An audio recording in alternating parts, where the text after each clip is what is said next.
today I am at Friends of the Children with the wonderful team here. Let me start by introducing. This is Kelly McKee, who's the Executive Director, Taylor Malone, the Administrative Coordinator, and Alicia Pulling, the Program Manager. Thank you all of you for joining me. And we're talking about the FLSA overtime rule. As you're aware, it comes into effect on December 1st, 2016. While all nonprofits are planning and thinking about it, and some of them are implementing, Friends of the Children have been doing an amazing job and are way ahead of the curve and right there implementing and probably just working on the little things here and there and helping the supervisor understand what needs to be done. So I thank you again for having me here and for this opportunity to learn from you. I have a few questions and let's get started. Sounds great. Let me first start by asking a little more, if you can share, what does your organization do? Well, we select youth facing the toughest challenges when they're just 5 or 6 years old and still in kindergarten. They may be not going to school very often, have behavior challenges, be sad or depressed, and not really engaging in school the way we would like to see. And we're really looking for the children that have the greatest needs and have the highest number of risk factors. And we work in partnership with the school and also DSHS Children's Administration to select these children. And then we provide paid professional mentors who work with them and meet with them every week, all year long, for 12 and a half years. We commit to them as an organization, and so we're serving them from kindergarten through graduation and making sure that they're prepared for post-secondary education and have essential life skills that they need and are looking forward to a bright future. And so our staff is made up of about 15 full-time salaried professional mentors, and then other people on our development team and administration and supervisors. And so when FLSA when we became aware of it, we knew that was going to be something that would really impact our work. It's impacting us in a lot of different ways. In this job, it's really easy to work and not keep track of how many hours you work in a week. Many times our kids will go in a crisis and mentors will just jump and help out in any way they can without tracking their hours, and not even at the end of the week, they don't know how many hours they've worked at all. So this is kind of making them plan a little more intentionally when they can, when it's possible. And we know crises are going to come up and we'll go with it then, but it's more intentional planning, more mindfulness of their hours, but also making sure that they aren't working more than they are more than they possibly can, working the 40-hour week and not going over without getting paid. So I have a follow-up question, because I think this might be helpful to others that are providing direct services, and that is that we were already for years used to tracking service hours with our children and families, but that's really a different thing than tracking working hours. Alicia, can you talk about that just a little bit? Oh yeah, so we have a system that it tracks, a database that tracks our service hours with our youth and our families and teachers and all that stuff, but not necessarily like the paperwork hours or their meeting hours or their transportation hours. So the mentors are now responsible for tracking that on their own, and so that's kind of where we're hitting a few little road bumps. Yeah, because they haven't had to think about this before, and now they're becoming more aware of it. And it's definitely different for them, and they're having to put a lot more thought into who they're going to spend time with, how they're going to manage their time. But it's also meaning that there's a much better work-life balance. And I know that that's something that is very important to the organization. Kelly has made that a huge priority in the time that I've been here. So it not only is going to help the mentors, but it's going to make the mentors better able to work with the kids, because they're not going to be overworked, they're not going to be as stressed. It'll improve the quality of the time that they spend together.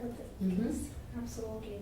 Just in taking this a step further, I wanted to know, what are the steps that you've taken to be in compliance with the FLSA overtime One thing that Leisha, you mentioned was, yes, tracking the time a little differently and more extensively. What other steps, starting from planning, have you been able to put in place?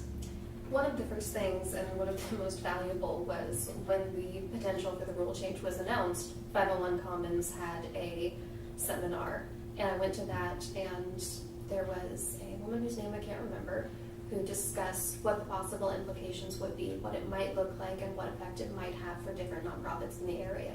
So I was able to go there, take notes, and bring that back here and sit down and discuss it with Alicia, with our program director, and with Kelly, so we could figure out kind of what steps we might need to take. So we started there, and it also definitely helped once the rule change was announced. 501 Commons put together a webinar, so there was more concrete information, more definite answers on how things were going to need to be handled, and that helped us kind of cement the changes that we needed to make. We changed the language of our employment status and category definitions, as well as changing our pay policy. So instead of being salaried exempt employees, our professional mentors are now salaried non-exempt. So they still receive the same monthly salary, but they're now eligible for overtime if they do go over that 40 hours per week. So that was one of the main changes that we made to make sure that we were in compliance and that it doesn't affect their income or their ability to do their jobs.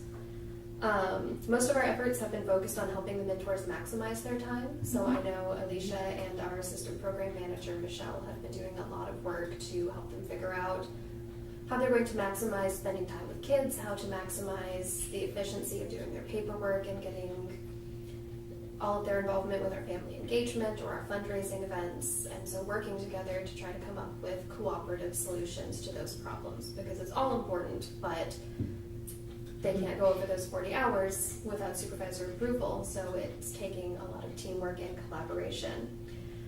We've reduced our staff meetings to once a month instead of twice, so they have a little bit more time to spend with the kids there. We've loosened our expectations around family engagement, and we've also given them the option of signing a waiver for their meal breaks.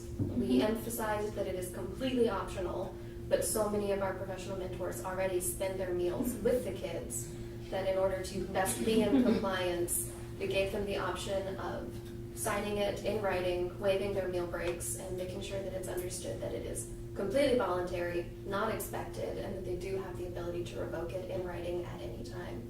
So it helps them kind of balance their days a little bit better and not have to worry about the stress of, oh my God, am I going to be able to take this 30-minute break without doing any work, or am I going to be out of compliance with these labor laws?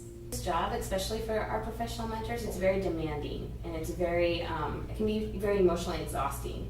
So it's hard to find that balance. It's hard to turn off when you go home.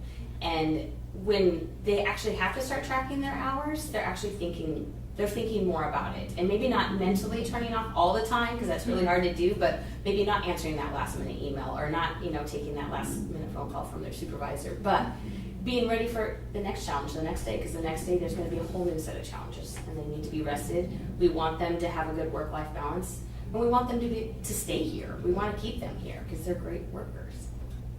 Wondering if there are some further challenges that you foresee in the future.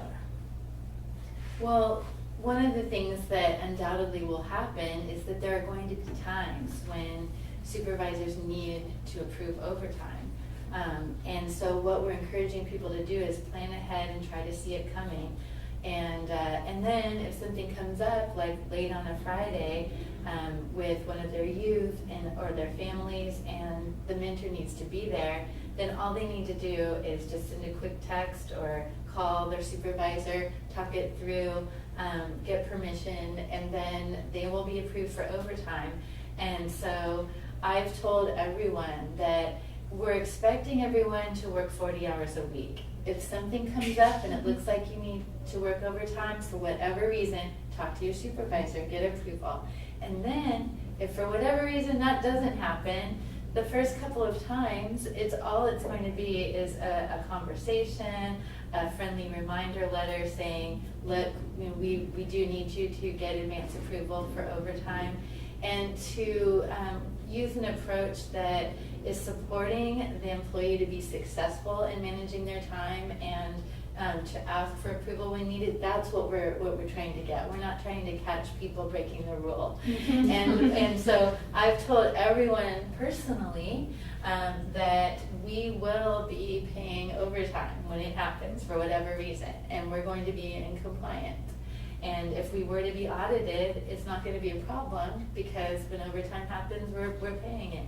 And then supervisors will get support from me, you know, in communicating with employees and figuring out ways to help people to better track their time or things like that, so that they have the tools that they need. And you know, those are the kinds of challenges that we're going to be working through over the next 3 or 4 months, and that's why we started early. So by the time December 1 comes, we're feeling like we'll be fully in compliance and things will be going a lot more smoothly. There have also been some questions about the new timesheet. It's not radically different from what we were using, but it is still different enough, especially because previously they were submitting 1 timesheet a month. Now they have to do 2, and the work weeks go between pay periods. So there have been a lot of questions about how to record time, how to track time, and we had a little impromptu class in the break room on Friday of like all huddling around a laptop going, okay, here's how this works, here are the equations that I've already put in for you so you don't have to worry about it. And I think we mostly got it figured out, but there are definitely still going to be some tweaks that need to be made to that, and some changes over the coming months to make sure that it's easy for them to use and also that it's the most efficient method. My biggest piece of advice would be start now. So you can get a little kind of practice under your belt and to figure out the kinks. Because as much planning as we did in our Q&A session, we tried to come up with every possible scenario. We still forgot a whole bunch. And when we brought it to the mentors, they actually asked 10 times more questions that we never even thought about. It was helpful. It was kind of a group effort. It wasn't just one person making all the decisions, because there was no way any of us could think of all the issues that could come up or the problems. And we're still having problems that are kind of starting to creep up a little bit, and we thought we had everything, you know, managed, but there are things that are popping up a little bit more now. So now that we've officially started tracking, And that transparency has been key. We've done a lot of research and a lot of planning, but then bringing it to the mentors and bringing it to the people who are going to be affected by the change, figuring out what will work best for them, what they think they're going to need, and incorporating that into the planning has been really useful. I think the key is that it's okay to start sharing information even if you don't have your grand plan all completely figured out. And in fact, that can help you to refine your plan, because when you share a proposal of, here's how we're planning to approach this, these are the changes that are going to be made, these are some things that we're exploring, and we would like your feedback. What are your concerns? What are your questions? Is there anything we've missed? Having those conversations, maybe first in a small group with supervisors and then with a large group, that is really valuable. You hear feedback, you hear questions, and then you can go back and say, how are we going to address this? And as long as people know that the organization, the leadership is really committed to making this work for them, then that goes a long way. And if people have an opportunity to give feedback and say, hey, I really need some more support with time management or with time tracking or things like that, we can do that. And having that feedback really helps us to be able to plan, so that if you come back and talk with us 6 months from now, it's going to be a lot more refined and working more smoothly, and people will be used to it. And I also think it's just really important to remember that as difficult as it can be during the planning stages, and as scary as it can be to make these big changes, it's for the employees. And none of our organizations would be able to work without the employees. So to make them better, to make them healthier, to make their lives easier, it's worth a little bit of stress, and it's going to smooth itself out eventually. It might take a few months, but we're going to get past that hump. It'll become life as usual, and it's going to be better for everybody involved. It's a good thing. Yes, it is a good thing. Thank you so much for sharing your insight and the tips on the planning. I'm really grateful for your time and talking to us, and I'm sure this will really help a lot of nonprofits in the community to really back in. Yes, there is a game plan and we can do it. So thank you so much.